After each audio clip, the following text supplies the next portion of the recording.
As an entrepreneur, you need to put yourself out there. Surround yourself with people who are like minded and who have the same goals and ambitions as you do. That way, your small business should be able to strive through networking. I'm Kalila Reynolds, and it's time for another episode of Money Moves JA, brought to you in partnership with Exim Bank's Business Advisory Service, giving you the tools to grow your business. Joining me now to discuss why networking is important, we have lead trainer at ScaleUP, my girl Danielle Terrelonge, DRT.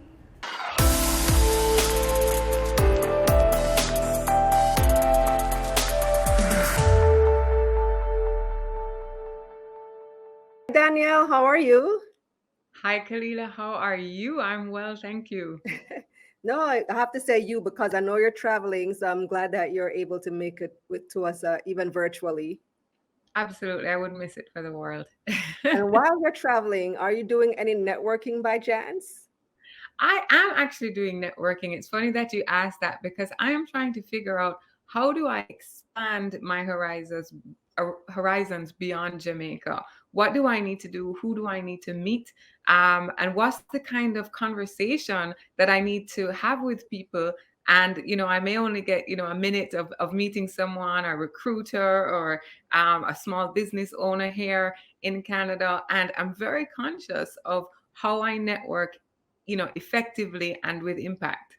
Yeah, and I asked that because our topic today is about networking. You there at DRT Communication, like I said, you're taking a personal vacation, but still figuring out ways to network. What's the importance of networking for a small business Well, or at any DRT business? Communications, we are, working with large businesses and small businesses. And in my other company, Scale Up Limited, we are focused primarily on small businesses. So, we get the full gamut of how to network, how to grow your business through networking at all levels, because of course we're growing small businesses that they will end up being large conglomerates, if you will. And for me, networking is one of the more cost effective ways of, growing your business. And, here's why. Networking keeps you relevant. I'm the type of person where if you leave it up to me, I'll probably just stay at home and read my book. But getting out there is a great way of getting in touch with your target audience, the customers you want to sell into, to use your business. It gets you in front of people and it keeps you relevant. I find that when I stay in too much, I lose that relevance. DRT Communications or Scale Up is no longer top of mind for people within my industry. So getting in front of people is absolutely important. And Kalila, there is nothing more important when networking than the power of conversation, the ability Hmm. to, not just do an ad, but be able to say, hi, this is what I do, have that elevator pitch, have it ready all the time, and be able to say, oh wow, there's somebody I'd like to work with, and that opportunity to speak with them. And in the power of conversation comes the ability for emotional connection. And in marketing, we know that the best way to get in touch with your target audience is through creating an emotional connection.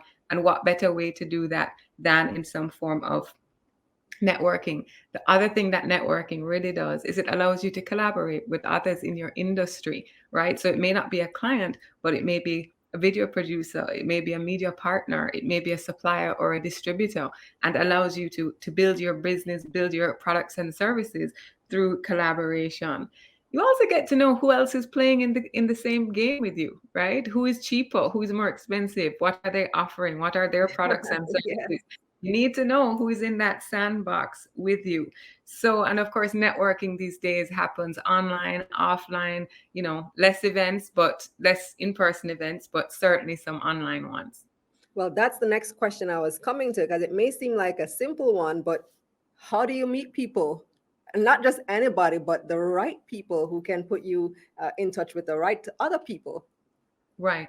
Last year I was actually coaching a client. I wear many hats. I was coaching one of my clients, and we were reached to the part where he was building his business. And one of the things that I ask in to all my clients is, what's working for you and what's not working. And one of the things that he said that it was really eye-opening to me, or maybe just something I knew but needed to hear in the moment, was he's a part of every single organization within his field. He is a financial advisor in Florida, and he is a part of the Hollywood Chamber of Commerce. He's a part of life insurance agents, you know, of all of these different agencies. So he's very, and I learned a lot from him.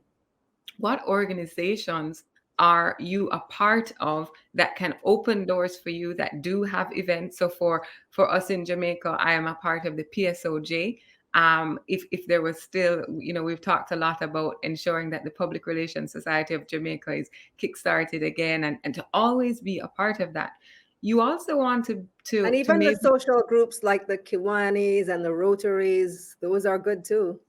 Absolutely. And then choosing the Rotary or the Kiwanis that would best serve you. So you want to say, "Boy, I really want to be amongst, business leaders or decision makers." Well, then you don't really want to join the one with, the 25-year-olds, the Rotaracts, because they may be less of the decision makers right now. You may want to look at all the Rotary clubs and Kiwanis and stuff and say, okay, where are people where I'm going to find customers or certainly find collaborators.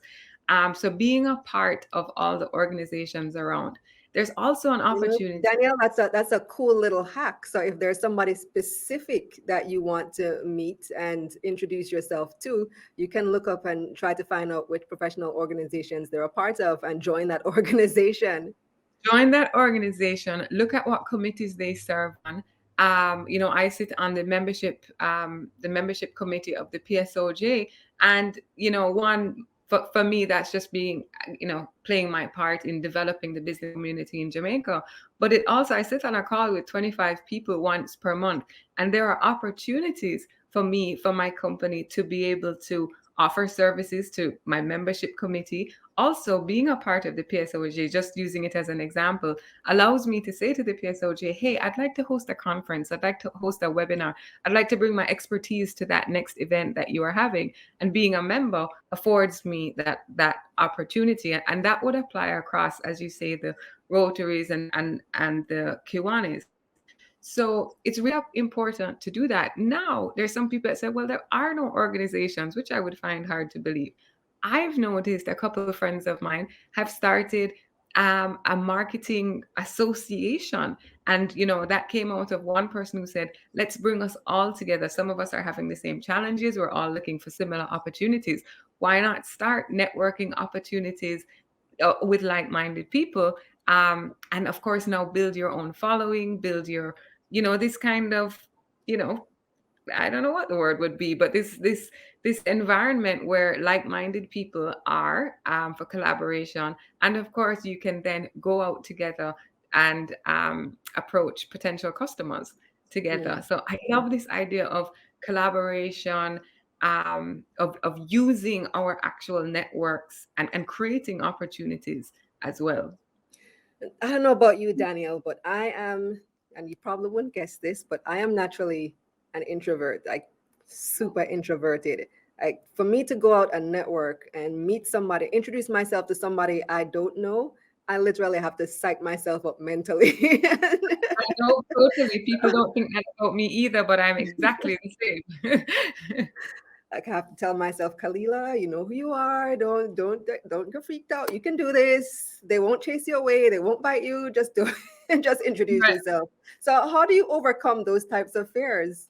Right. So I'm exactly like you, Kalila. I don't actually like networking, right? But there are also other things in my life that I don't like doing either, but we have to do them. So for networking, here's what's important.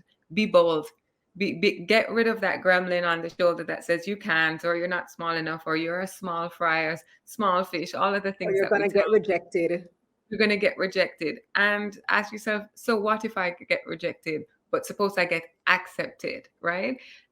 So get rid of that gremlin. Just brush it off. I actually talk to my gremlin and be like, now is not the time for you, guy. So my gremlin is a male because he's very, very, very strong, right? The other thing is to be prepared. And by being prepared, know exactly where you're going, who will be there, the types of individuals that will be there, the types of companies. So if you're going to an expo, as an example, look at the expo list and say, okay, these 25 companies are going to be there. I'd like to work with these five. Okay. So you say, okay, what would I, if I had the opportunity, because I will in this expo or this conference to speak with this person, here's what I want them to take away having interacted with me. So you kind of have your cheat sheet, if you will, but it's about being very deliberate and being very intentional around it. So you're finding out who is there and going with that outcome in mind. That outcome could be just a simple conversation and an exchange of business cards. You could be so bold as to say, hey, Guy, I'd really like to have a meeting with you. Are you open for breakfast? Do you do breakfast meetings? Say, for example, you're going out for mentorship. You can ask outright, are you open for mentorship?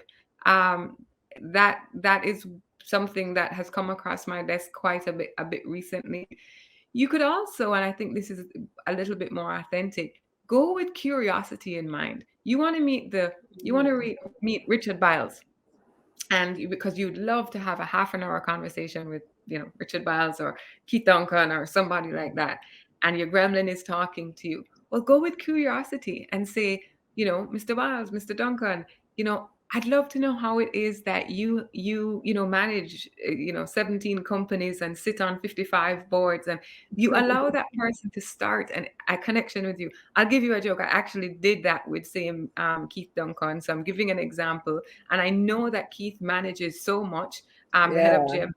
He manages so much, and I really He's on wanted to EPOC, understand. JMMB, Yeah, PSOJs, PSOJ, all these there's so many. million things.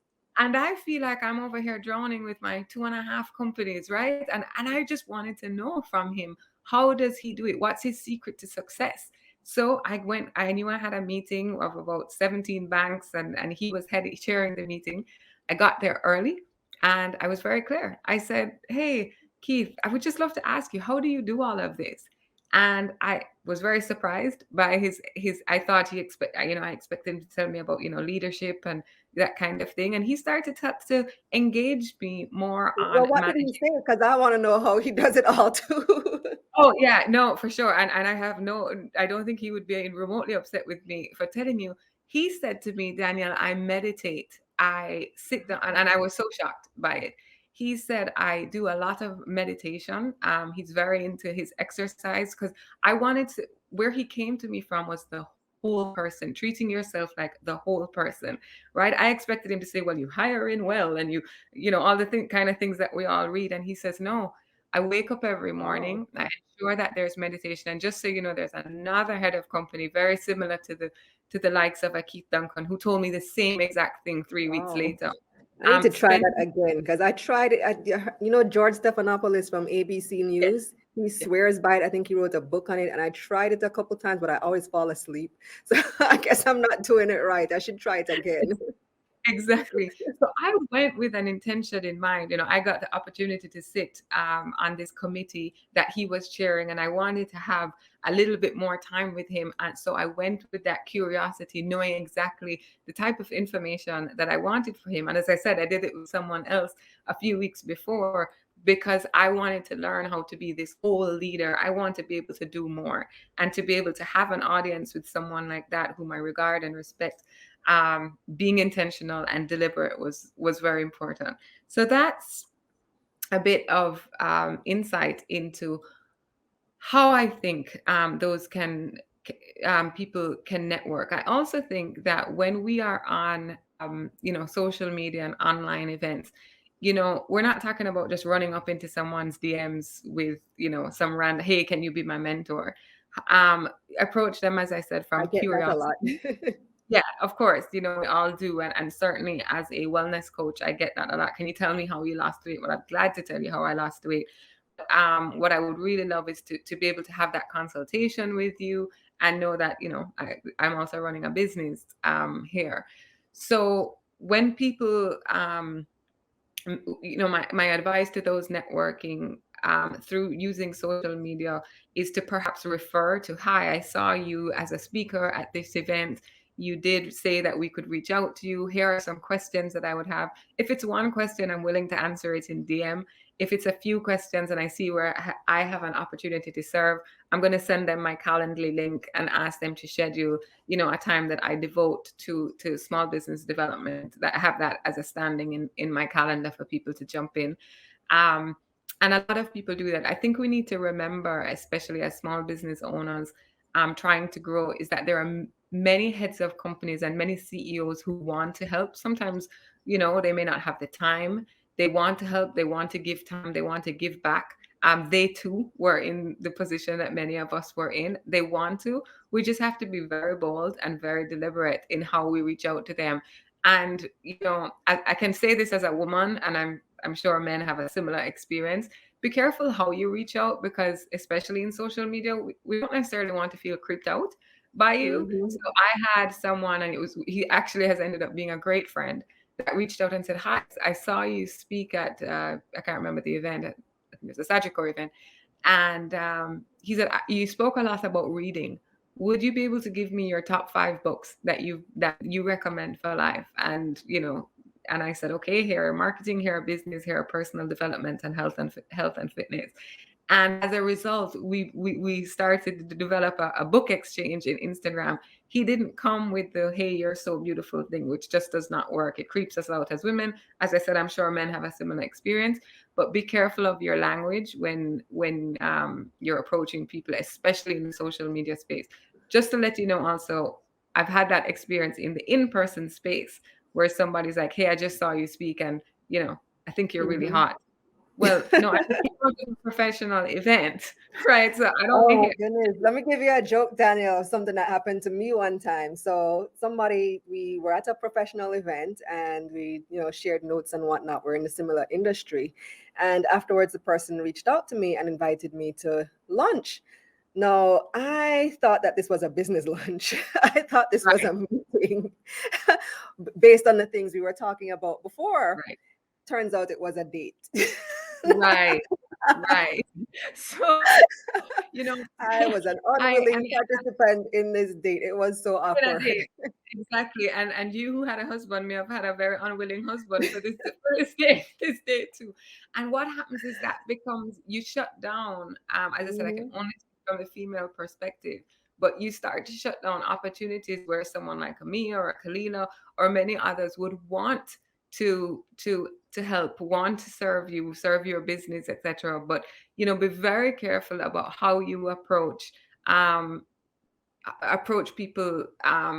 Ensure you're being very professional about it, um and very very deliberate, so that this person has a sense of comfort. We are creating emotional connection in networking, and you want that emotional connection to be positive, to feel safe and secure. Well, thank you so much, Danielle. You've shared so many gems. This was a great conversation. But before we go, tell me a little bit about Scale Up, what you guys do, what the services you offer, and how we can contact you.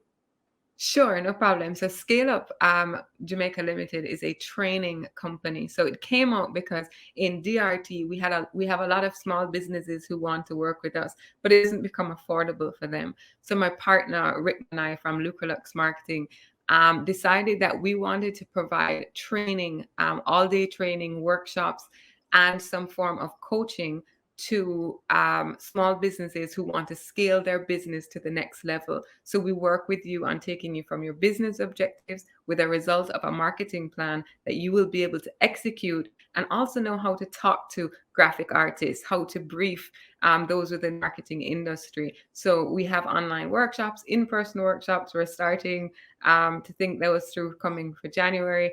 And you can find me on at Scale Up and Go.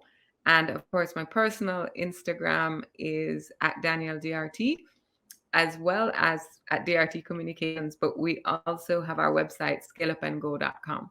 So many ways to find me. Thank you very much again, Danielle. All the best to you. Enjoy your trip.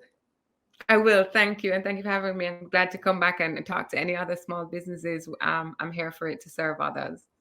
All right, bye. Networking is a cost effective way of growing your business and keeps you relevant. Be bold. So, what if you get rejected? You may be surprised and get accepted. Be prepared and be intentional. Networking will provide you the opportunity to collaborate with others in your industry.